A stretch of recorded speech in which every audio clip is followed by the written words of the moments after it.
मुलींवरती आणि मुलांवरती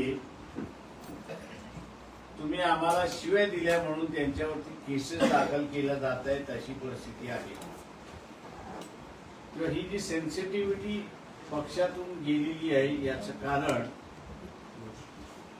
कोणाला तरी उठवायचं आणि बसवायचं असं जे चाललंय त्याच्यामुळे आहे.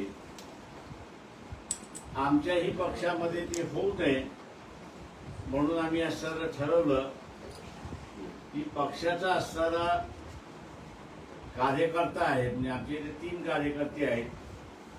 एक लाईफ लॉंग मेंबर म्हणून असणारा कार्यकर्ता आहे, दुसरा हितचिंतक म्हणून आहे आणि तिसरा पक्षाचा ऍक्टिव्ह कार्यकर्ता म्हणून आहे. अशांची संख्या ही 21,350 आहे महाराष्ट्रभर. यांच्यामध्येच कमिटी महाराष्ट्राची निवडल्या गेली पाहिजे, अध्यक्षही निवडल्या गेला पाहिजे आणि म्हणून आज असताना निवडणूक आम्ही असताना पार पाडली. 30 तारखेला काही महाराष्ट्राच्या भागामध्ये जोरदार पाऊस होता आणि म्हणून मतदानावरती परिणाम झाला अशी असणारी परिस्थिती आहे. एकंदरीत 9,000 पर्यंत मतदान झालं अशी परिस्थिती आहे. मतदानाची काउंटिंग ह्याच ऑफिसमध्ये चाललेली आहे. आम्हाला असं वाटत होतं की 5 वाजेपर्यंत असणारं काउंटिंग पूर्ण होईल, परंतु काउंटिंगचाही अनुभव मशीन दाबण्याच्या फिगर आले किती ते नोट डाऊन करा या सगळ्या प्रथेमुळे मतदान हे काउंट करावं लागतं.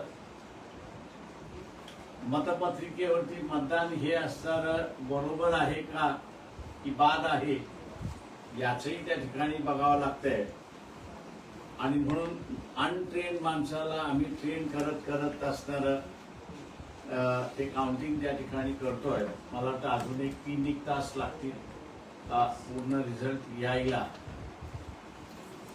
परंतु एकंदरीत आम्ही असं म्हणू की महाराष्ट्राच्या राजकारणामध्ये आणि देशाच्या राजकारणामध्ये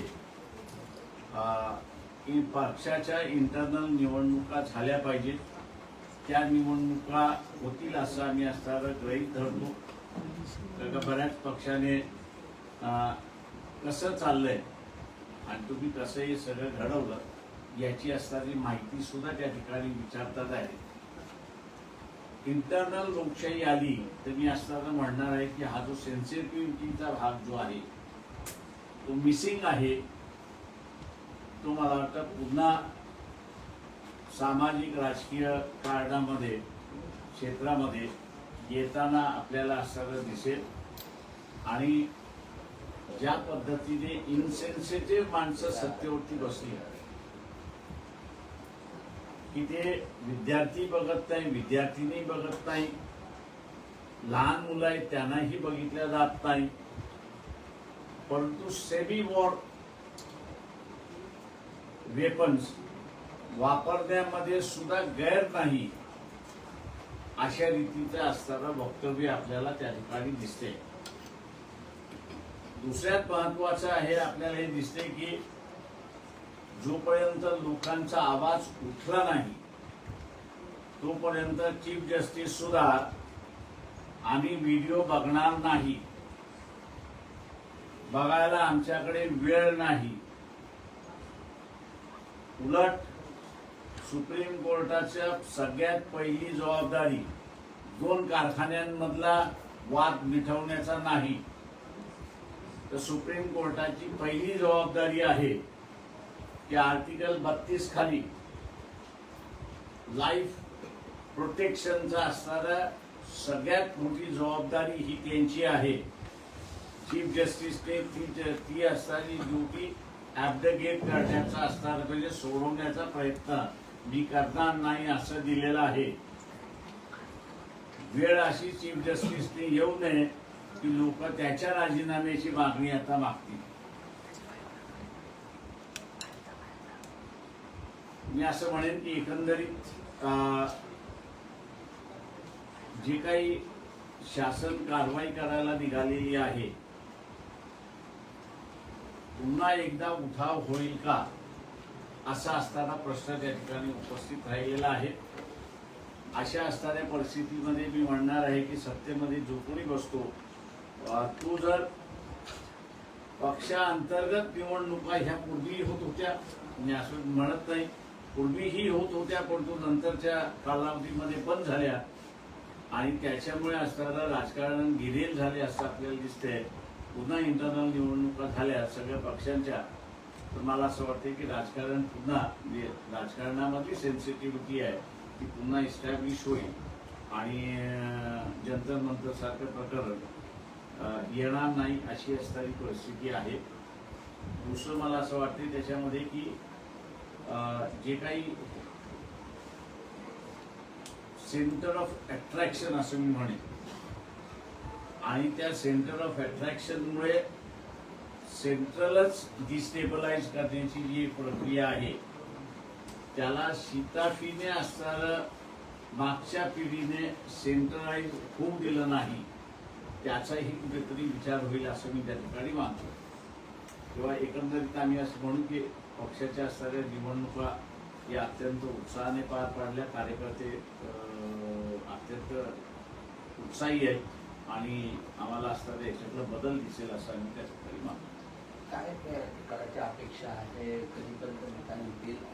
3 तासामध्ये निकाल येतील असं आम्ही त्या ठिकाणी गृहीत धरतोय. 12 राज्य कमिटीचे सदस्य आणि अध्यक्षपदाला असणारे जे 3 उमेदवार आहेत त्याच्यापैकी एक जण कोणी निवडून येईल असं मी त्या ठिकाणी मानतो. तुम्ही शिव्यांचा उल्लेख केला. पंतप्रधानांनी इंस्टाग्रामवरती व्हिडिओ तयार करत ज्यांनी मला शिव्या दिल्या मी त्यांना माफ करतो असं म्हटलं. हो, त्यांनी माफ करतोय असं म्हटले आणि दुसऱ्या बाजूला केसेस दाखल करण्याचे आदेशही दिलेले आहेत. तुम्ही सुद्धा त्यानंतर तुमच्या बाजूने आंदोलन करण्यासाठी भूमिका असणार. मी चीफ जस्टिसचा उल्लेख केला की त्यांच्या राजीनाम्याची देखील मागणी होऊ शकते. कसं पाहता एकूण जस्टिस यांचे विधान आणि त्याच्यानंतर अशा प्रकारची स्थिती? एक उद्धटपणा कुठेतरी असणारा ज्युडिशरीमध्ये आलेला दिसतोय. त्याच्यातले काही जजेस चांगले असल्यामुळे विश्वास अजूनही लोकांचा आहे, पण हे जे जजेस त्यांच्याबद्दल चांगली मतं आहेत उद्या ही रिटायर्ड झाले तर तेही इव्हॅपोरेट होण्याची शक्यता त्या ठिकाणी दिसते. पक्षांतर्गतच्या निवडणुका मधल्या काळात कुठेतरी घराणेशाहीमुळे या सगळ्या रखडल्या गेल्या, त्या पुढे येऊ शकल्या नाहीत. घराणेशाही अनेक पक्षांमध्ये घराणेशाहीचा विषय येतो. या सगळ्या घराणेशाहीमुळे जो मूळ मुख्य काम करणारा कार्यकर्ता आहे तो मागे पडत गेला आणि अनेक कार्यकर्ते देखील संख्या वाढवली पक्षांमध्ये. कसं पाहिजे ते मी म्हणून म्हटलं ना की तुम्हाला ज्यावेळेस न्याय मिळत नाही असं ज्यावेळेस लक्षात येतं त्यावेळेस तो म्हणतो मी पक्षात राहून कशाला काम, मला सोशल सर्व्हिस करायची, मी माझ्या असणाऱ्या एरियामध्ये राहून त्या ठिकाणी करतो. त्याच्यामुळे कार्यकर्ताही रोडावला अशी असताना दिसते. चांगले कार्यकर्ते पक्षाला मिळत नाहीत ही आपल्याला दिसते. आणि सगळ्यात उदाहरण बघायचं असेल तर आज मी असं म्हणे कामगार चळवळीमध्ये कामगार नेताच कोणी राहिलेला नाही. वंचित ही परंपरा आता काय होते? आमचा प्रयत्न चाललाय की बा कार्यकर्त्याला न्याय देणं. मी जसं म्हणालो की आम्ही घेतल्यानंतर आम्हाला काही पक्षातल्या लोकांनी विचारायला सुरुवात केली तेव्हा एक प्रेशराईज इतर पार्टीज व्हायला लागलेल्या आहेत की आपण सुद्धा इंटरनल डेमोक्रेसी आपली इस्टॅब्लिश केली. तुम्ही सुरुवातच बॅलेट पेपरवर केली, मशिनरीवर डायरेक्ट मतदान नाही आहे, बॅलेट पेपरवर मतदान केलेलं आहे. हा मुद्दा देखील खूप प्रकर्षाने काय दिवसात पुढे येईल असं वाटतं. माझं आजही म्हणणं आहे की ममता बॅनर्जींनी माझं जर ऐकलं असतं तर तिचं पाणीपत झालं नसतं. आजही माझं म्हणणं आहे कर्नाटक आहे आणि आंध्र प्रदेश आहे की जे दोन नॉन बीजेपी गव्हर्नमेंट आहेत हे आजही माझ्या बरोबर बसले तर असेंब्ली इलेक्शन बॅलेट वरती कशा घ्यायच्या कायदेशीररित्याने हा मार्ग मी त्यांना दाखवू शकतो. मुळात त्या मुख्यमंत्र्यांना त्यांच्या पक्षाचे प्रमुख यांनी तो होकार दिला पाहिजे की बॅलेट वरती आणता येतं आणि मी त्यांना मग दाखवतो की बॅलेट वरती कसं आणता येईल. त्याला इलेक्शन कमिशन आड येऊ शकत नाही. विरोधक देखील उत्सुक आहेत म्हणजे ज्या पद्धतीने कार्य करतात. विरोधी पक्ष राहिला असेल तर ना म्हणजे या ज्या विद्यार्थ्यांच्या आंदोलनामध्ये जोपर्यंत मी जात नव्हतो दिल्लीला तोपर्यंत कुणीच त्यांना बघायला गेलं नव्हतं आणि त्याच्यानंतर जी भेटायला विद्यार्थ्यांशी बोलायला त्यांचा पाठिंबा देण्यामध्ये जी काही ओढ लागली त्यातून या देशामध्ये काय घडू शकते हे आपल्याला दिसतं. म्हणजे 29ला बॅलेट वरती निवडणुका दिसतील महाराष्ट्राच्या, तुम्ही जर पुढाकार घेतला होता. महाराष्ट्राचं नाही सांगत मी आता जे नॉन बीजेपी गव्हर्नमेंट जे आहे कारण का बीजेपी गव्हर्नमेंट माझं ऐकणार नाही. त्यांना जर बॅलेट वरती घ्यायचं असतं तर त्यांनी स्वतःहून घेतले असते. हे प्रपोजल फक्त हे माझं म्हणणं जेवढं नॉन बीजेपी गव्हर्नमेंट जे आहे कारण त्यांना बॅलेटची भीती आहे किंवा त्यांना बॅलेट म्हणजे त्यांना ईव्हीएमची भीती आहे. ते ईव्हीएम न वापरता बॅलेट कसं वापरावं ते मुख्यमंत्री माझ्याशी बसायला तयार असतील, त्या पक्षाचे प्रमुख बसायला तयार असतील. मी केरळामध्ये सुद्धा असताना CPF-ला ती ऑफर दिली होती, चर्चाही झाली होती माझी. पण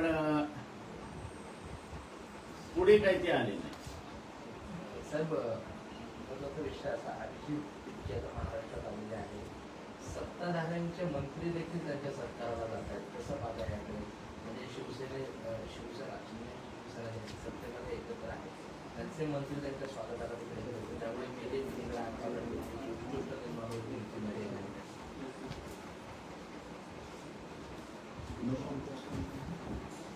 अभिजित नवं नेतृत्व देखील तयार होत आहे. कसं चांगलं आहे मी म्हणायचं जेवढं नवीन नेतृत्व येईल तेवढं स्वागत केलं पाहिजे आपण. राजकारणात शेवटी असं आहे की सोशिओ पॉलिटिक्स आणि इकॉनॉमिक पॉलिटिक्स हा पार्ट ऑफ लाईफ आहे. त्याला वगळून तुम्हाला चालणारच नाही. राजकारण वाईट आहे असं जे RSSचा जो प्रचार आहे पण सगळेच RSS आज सत्तेवरती बसलेत ना. तर एकीकडे पंतप्रधान नरेंद्र मोदी म्हणतात की मला तुम्ही शिवाय दिले मी तुम्हाला माफ केलं मात्र दुसरीकडे त्यांच्या गुन्हे दाखवण्यास सुरुवात झालेली आहे. असे जे विद्यार्थी आहेत असे जे आंदोलक आहेत त्यांच्या पाठीशी तुम्ही कसं उभं राहणार आहात आणि वकिलाची पोस्ट त्यांच्यासाठी तुम्ही उभं राहणार. ते आम्ही अशाला जेवढी आमची ताकद आहे त्या ताकदीने आम्ही त्यांच्या पाठीमागे उभे आहोत. पण शासनाला एक वॉर्निंग आहे तुम्ही जस्ट वाचला तो राग काय शमलेला नाही. पुन्हा जर संधी दिली या यंगर जनरेशन उकडून फेकल्याशिवाय राहणार नाही एवढं लक्षात.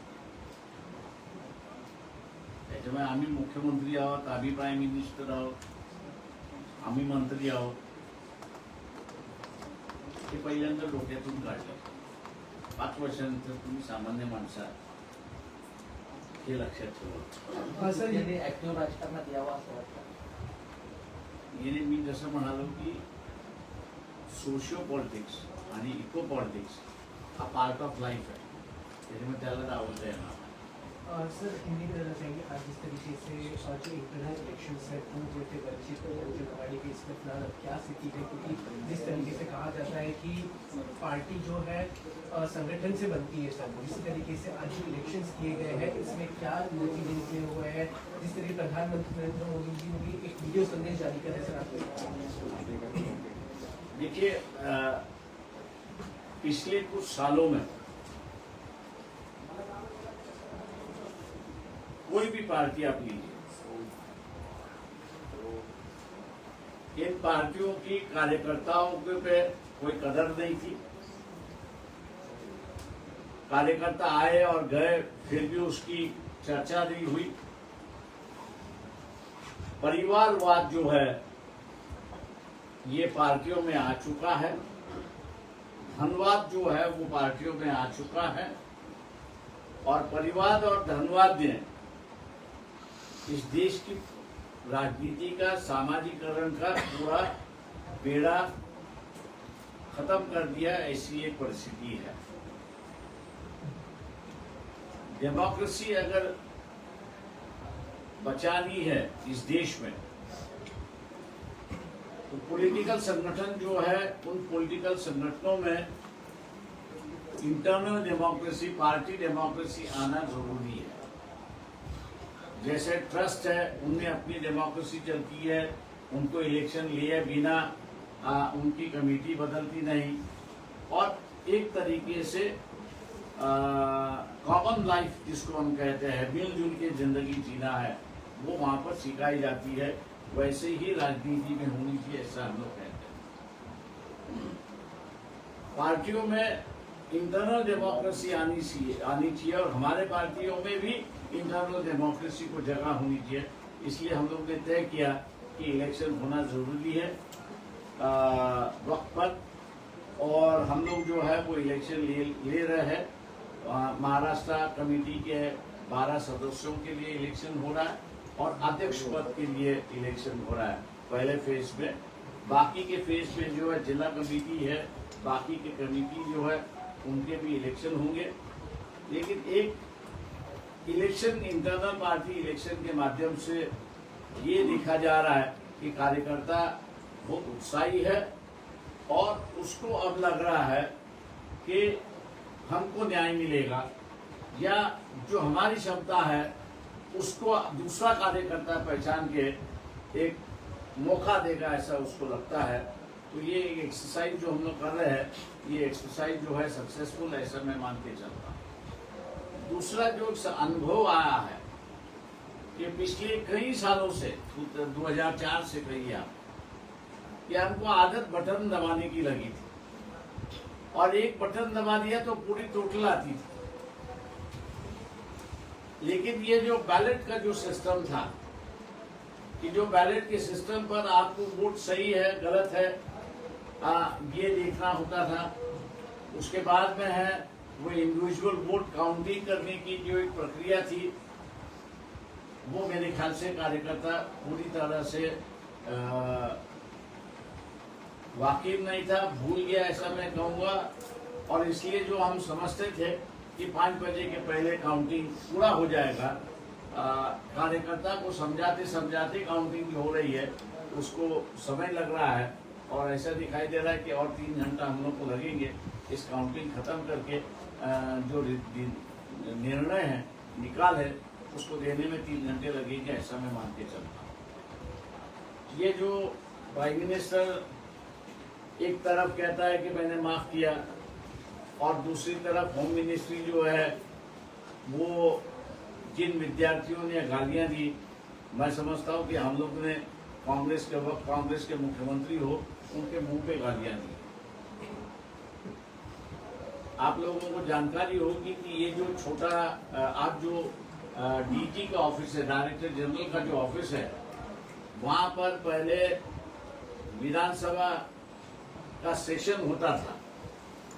जैसे आप बैठे और हम बैठे हैं, उसी तरह से वो सेशन था। तो कूदने के लिए सिर्फ खाली दौड़ लगाना और कूदना है।